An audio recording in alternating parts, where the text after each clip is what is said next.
নমস্কার, সঙ্গীতাস অডিও চ্যানেলে আপনাদের সকলকে জানাই স্বাগত। আপনারা শুনছেন শিবপুরাণ সিরিজের আজ চতুর্থ পর্ব। আজ আমরা জানব সেই বিস্ময়কর কাহিনী যেখানে মহাদেব তাঁর ধ্যানে মগ্ন ছিলেন। সেই অবস্থায় কামদেব তাকে বিরক্ত করেন এবং ফলস্বরূপ ঘটে সেই ভয়ঙ্কর ঘটনা যেখানে মহাদেব তাঁর তৃতীয় নেত্র দ্বারা মদনদেবকে ভস্ম করেন। কিন্তু মদনদেব কেনই বা মহাদেবকে বিরক্ত করলেন, যার ফলস্বরূপ এমন ঘটনা ঘটল?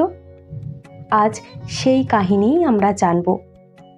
তবে এই কাহিনী শুধু একটি ধর্মীয় আখ্যান নয়, এর মধ্যে লুকিয়ে আছে আত্মনিয়ন্ত্রণ, ধ্যান ও ভক্তির গভীর বার্তা। চলুন তাহলে শুরু করা যাক শিবপুরাণের কাহিনী, শিব কর্তৃক মদন ভস্ম। আগের পর্বে আমরা শুনেছি দক্ষ রাজার যজ্ঞসভায় সতী প্রাণ ত্যাগ করেন। প্রাণপ্রিয়া পত্নীর আত্মাহুতির সংবাদে পত্নী বিরহ কাতর শিব উন্মত্ত হয়ে ধ্বংসলীলায় মেতে ওঠেন। শিব উন্মত্ত হয়ে তারপরে তপস্যায় বসেন। এদিকে তখন অসুর তারকাসুর ভয়ঙ্কর হয়ে উঠেছে, দাপিয়ে বেড়াচ্ছে স্বর্গ মর্ত রসাতল। দেবতারা তারকাসুরের দ্বারা অত্যন্ত কষ্ট পাচ্ছিলেন। দেবতারা তাকে কিছুতেই দমন করতে পারছেন না। ব্রহ্মার বর অনুসারে একমাত্র শিবের পুত্র ছাড়া আর কেউ তারকাসুরকে বিনাশ করতে পারবেন না। দেবতারাও চিন্তায় পড়ে গেলেন। সতী এখন নেই, মহাদেব ধ্যানে মগ্ন, সংসার বিচ্ছিন্ন, সমস্ত জাগতিক সম্পর্কের ঊর্ধ্বে। তাহলে শিবের পুত্র কি করে হবে? তাঁর ধ্যান ভঙ্গ করা প্রায় অসম্ভব। এদিকে ততদিনে সতী হিমালয়ের কন্যা রূপে জন্ম নিয়েছেন। তার নাম পার্বতী। তিনিও শিবকে স্বামীরূপে পাওয়ার জন্য তপস্যা করেছেন। শিবও পরম ব্রহ্মের তপস্যায় মগ্ন। দেবতারা চিন্তা করলেন, শিবের ধ্যান যে করেই হোক ভাঙাতে হবে। কিন্তু কেমন করে?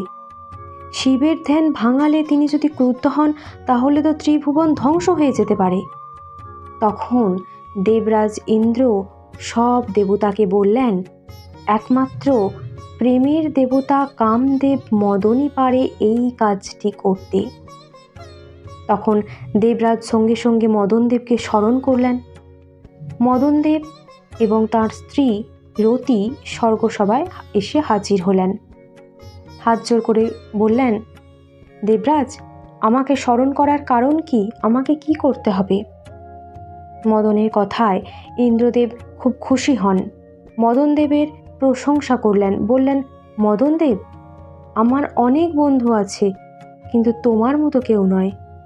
পরমেশ্বর দুটি অস্ত্র তৈরি করেছেন আমার জন্য। একটি বজ্র, তার দ্বারা হিংসা প্রকাশ পায়, আর একটি হলে তুমি শ্রেষ্ঠ, তুমি খুব সুখকর। বজ্র কখনো কখনো নিষ্ফল হয়, কিন্তু তুমি সর্বদাই সফল। ইন্দ্রদেব বললেন, শোনো মদনদেব, অনেক দিন ধরে আমার মনে একটি দুঃখ আছে। সেই দুঃখ তুমি ছাড়া আর কেউ দূর করতে পারবে না। তাই তোমাকে ডাকলাম। তোমাকে একটা কাজ করতে হবে। আমার একার জন্য সেই কাজটি নয়, দেবতাদের মঙ্গলের জন্য, ত্রিভুবনের সুখের জন্য তুমি সেই কাজ করবে।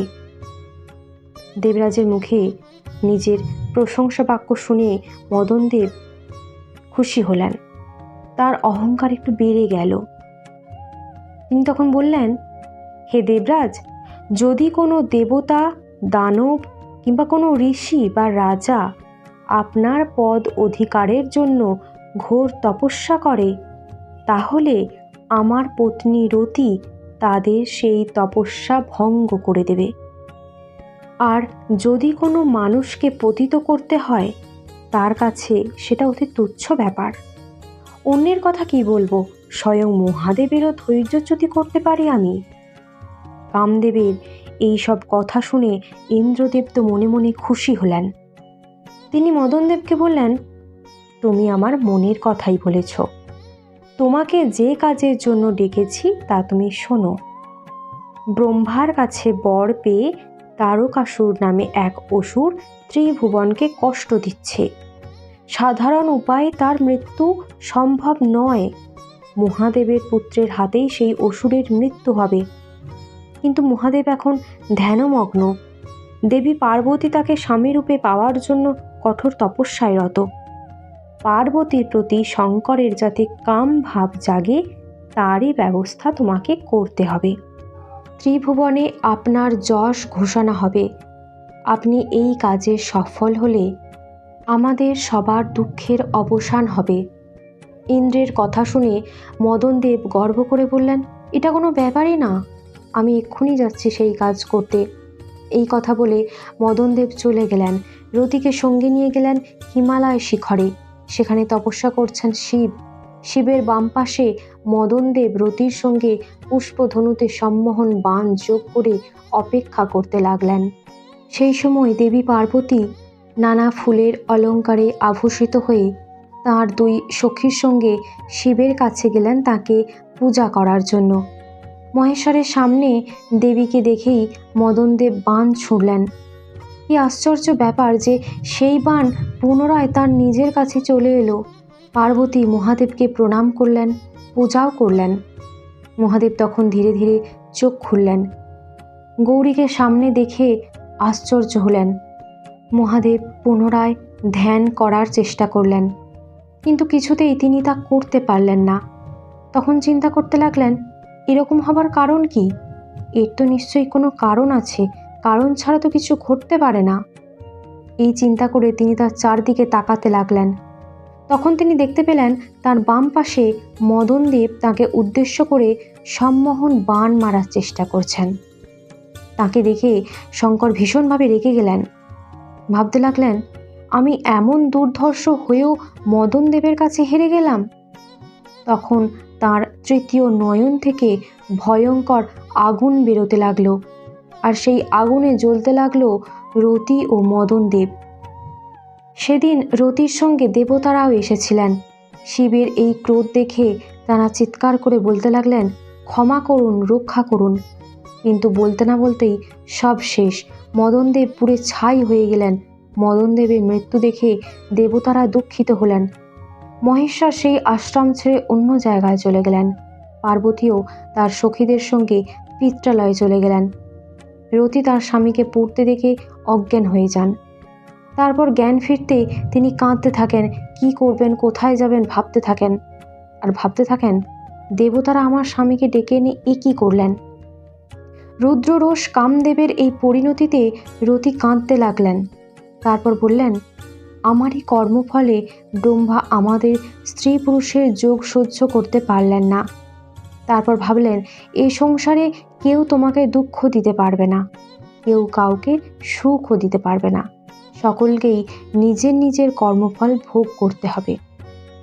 রতির কান্নায় দেবতারা কাতর হয়ে পড়লেন এবং ভাবলেন, তাঁদেরই বুদ্ধিদোষে মদনদেবের এই করুণ পরিণতি হয়েছে। রতির দুঃখ সহ্য করা যাচ্ছে না, এই কথা বলে তারা শিবের কাছে গেলেন।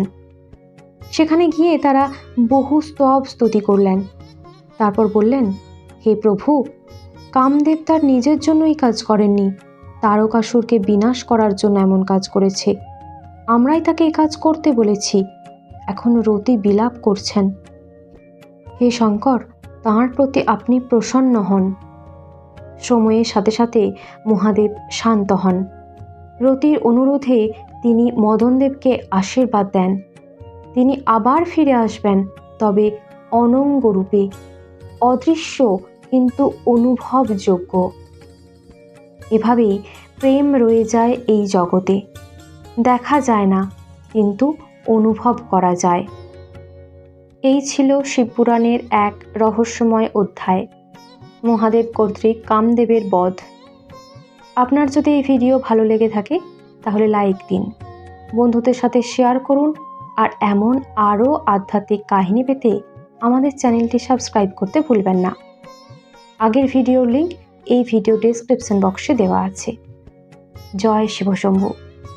আগামী পর্বে আরও একটি শিবপুরাণের কাহিনী নিয়ে হাজির হব আপনাদের সামনে।